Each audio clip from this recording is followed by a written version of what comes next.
Saudara sekalian yang kami cintai dalam Yesus Kristus, untuk mencapai suatu target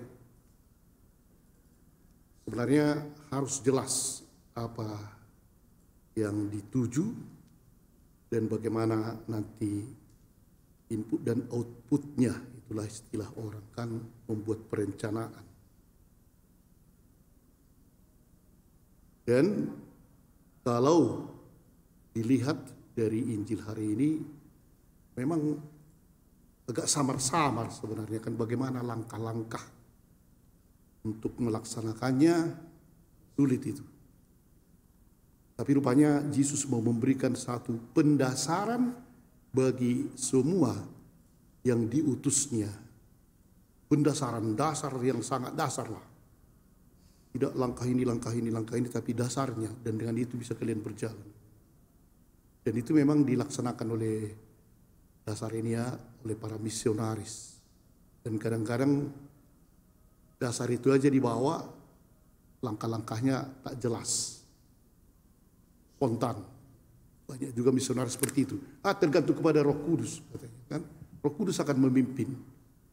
Jadi ada seorang misionaris ke Afrika, semangat dia kan, dan dia ingat ini semua harus meninggalkan ini, malahan dia ingat bahwa minum racun pun tidak akan mati, memegang ular pun tidak apa-apa.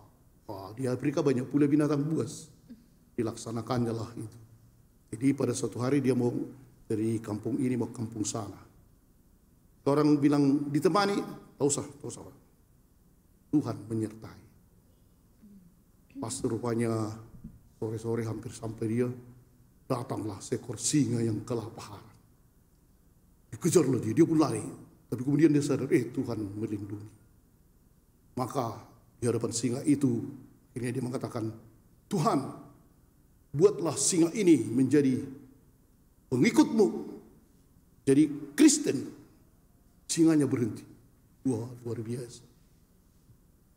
Dan memang akhirnya singa itu bersifat Kristen. Dan singa itu berdoa, makasih Tuhan, kau buat binatang pun berdoa. Dan kemudian apa? Singa itu berbicara, memang aku berdoa sebelum memakan engkau. Wah, akhirnya dimakanlah dia. Itulah rupanya kan, spontan saja. Para bapak dan ibu pada hari ini, pada waktu Yesus mengumpulkan 12 muridnya, jelas dibuat di sini kan. Tapi satu tujuan, wartakanlah kerajaan surga sudah dekat. Itulah judul besarnya. Jadi kemana-mana semua pengikut Kristus kita harus mewartakan bahwa kerajaan surga sudah dekat. Dan kemudian apa untuk membuktikannya itu? Di sini banyak dikatakan kan, sembuhkanlah orang sakit, bangkitkanlah orang mati, tahirkanlah orang kusta, usirlah setan-setan. Sebenarnya sudah dijabarkan oleh umat kita juga ya, kita sebagai Katolik lah sudah agak dijabarkan itu. Kalau dikatakan di sini sembuhkanlah orang sakit, banyak kita buat rumah sakit kan. Bangkitkanlah orang mati, sulit. Tapi banyak yang hampir mati dibangkitkan. Dan seterusnya. Para bapak dan ibu jelas sekali ya. Pertama memang dikatakan ini hanya untuk bangsanya sendiri, orang Israel. Jangan pergi ke tempat lain. Tapi kalau kita lihat apa dasar dan apa motivasi dan apa mungkin perlengkapan. Kalau kami ya umpamanya di radio ini kan, wartakanlah katanya bahwa kerajaan surga sudah dekat. Datang fasilitas dari Italia. Atau ada video, ada apa, ini ya sudah ada fasilitas. Ya. Tapi justru dikatakan tadi sini luar biasa. Pertama, kalian telah memperolehnya dengan cuma-cuma, karena itu berilah pula dengan cuma-cuma. Cuma-cuma ini yang sulit. Karena harus mempertimbangkan ekonomi dan seterusnya. Dan satu yang sangat ekstrim itu yang diutamakan oleh pewartaan. Pertama, jangan kalian membawa emas, perak atau semualah itu. Sebenarnya apa yang dimaksud di sini? tidak boleh membawa perbekalan dan seterusnya, karena memang dalam arti ini emas dan ya dua baju yang digambarkan sebenarnya kalau kita mewartakan tentang dekatnya kerajaan surga, tidak boleh ya terjadi kemewahan. Nah inilah kalau bermewah-mewah, di sini mungkin kita harus berefleksi. Kalau kita datang sebagai orang kaya bermewah-mewah untuk mengatakan bahwa kerajaan surga sudah dekat, kebanyakan itu gagal. Akan gagal misinya.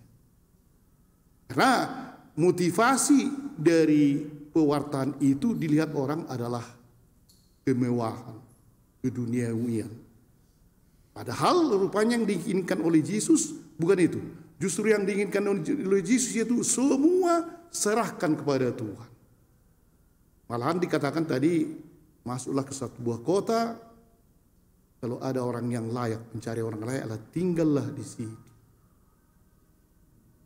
Memang menjadi tanggung jawab juga bahwa kalian yang bekerja harus diberi makan-makan.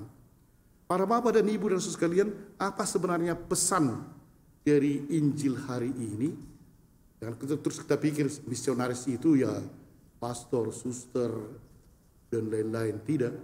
Justru semua kita, apakah kita pegawai, guru, atau klinik servis, atau apapun itu, semuanya kita adalah misionaris. Dan ketika kita mewartakan misi, bukan dengan hanya dengan perkataan ya, tapi kebanyakan sebenarnya dengan perbuatan, justru kita serahkan itu semuanya atas penyelenggaraan Tuhan. Disinilah yang sulit. Banyak orang kalau dia bekerja umpamanya di kantor, selalu berpikir tentang gaji. Berapa gajiku? Berapa gajiku? Sialnya tak bisa pula kita cari kerja yang lain. Dan akhirnya kecewa. Mulai dari pagi dia, ketika dia, itulah istilahnya kan, dia masuk kerja jam 8, yang dipikirkannya kapan pulang. Streslah dia selama sepanjang hari itu. Tidak dilihatnya bahwa itu adalah satu misi yang diberikan oleh Tuhan kepadanya. Memang mungkin gaji kita kurang, tetapi ketika kita terus berpikir ke situ, akhirnya kita tidak lagi melaksanakan misi itu dengan baik, pasti kita akan jarang senyum. Karena yang kita pikirkan itu padahal terus juga kita laksanakan, karena itu adalah peraturan.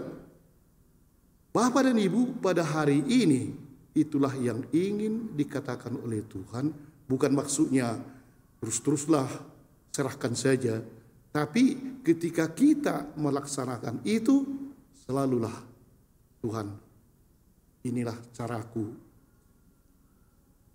mewartakan kerajaan Allah sudah dekat, semoga juga kau memberikan aku perlengkapan. Dan memang akan diberikannya perlengkapan untuk kita. Amin.